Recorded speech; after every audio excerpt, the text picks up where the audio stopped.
Hi everyone. இன்னைக்கு நம்ம பார்க்கக்கூடிய ப்ராப்ளம் வந்து பார்த்தீங்கன்னா ஒரு இன்ட்ரெஸ்டிங்கான ஒரு ப்ராப்ளம் அப்படின்னு சொல்லலாம். 318th ப்ராப்ளமில் இருக்கும். In a circuit, voltage and current are given by அப்படின்னு சொல்லிட்டு they have given the data. V என்ன சொல்கிறாங்க அப்படின்னா 150 sin 150 t voltage அதோட யூனிட். And then current வந்து பார்த்தீங்கன்னா they have given 150 sin 150 t plus pi by 3 அது வந்து pi by 3 ஓகே ஆம்பியர். இது வந்து நமக்கு given டேட்டாமா. கேள்வியில் என்ன கேட்குறாங்கன்னா the power dissipated in the circuit is what? So நம்ம ஏசி சர்க்கியூட்டுடைய பவரை நம்ம ரொம்ப அழகாக படிச்சிருக்கிறோம். பவர் அப்படின்றது வந்து 1/2 V0 I0 cos phi அப்படின்னு நம்ம ரொம்ப தெளிவாக நம்ம வந்து கண்டுபிடிச்சிருக்கோம். அந்த ரெசனன்ஸ் கான்செப்டுக்கு அடுத்து இந்த ஆல்டர்னேட்டிங் கரண்ட்டில் இருக்கக்கூடிய மோஸ்ட் இம்பார்ட்டண்டான கான்செப்டே இந்த பவர் தான், பவர் இன் ஏசி.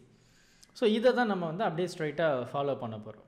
ஸோ இந்த ஈக்குவேஷனை வந்து நம்ம அந்த வோல்டேஜுக்கு கம்பேர் பண்ணால் இந்த ஈக்குவேஷன் எப்படி மாறும் பாருங்கள். we know V equal to V0 sin omega t. அப்போ I அப்படின்றது என்ன? I0 sin omega t plus phi இல்லையா?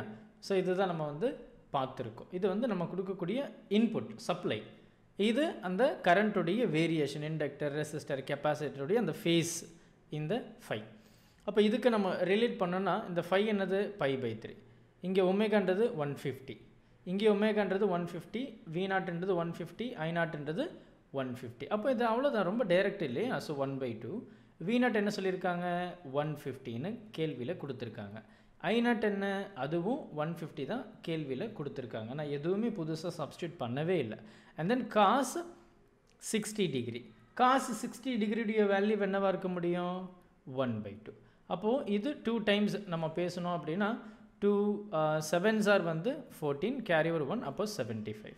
அண்ட் இதுவுமே வந்து பார்த்தீங்கன்னா அகெயின் 75. அப்போ 75 into 75 நீங்கள் பண்ணிங்க அப்படின்னா you will get 5625.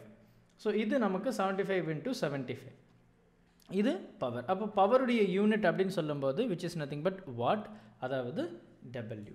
ஸோ ரொம்ப சிம்பிளான ஒரு கான்செப்ட் தான். நம்ம ஈக்குவேஷனை பார்த்து பயப்படாமல் அதை ரீட் பண்ணோம் அப்படின்னாவே நமக்கு என்ன சொல்ல வர்றாங்க, என்ன கேட்குறாங்க அப்படின்றது நமக்கு புரிஞ்சிடும். Thank you. Help this with a smile.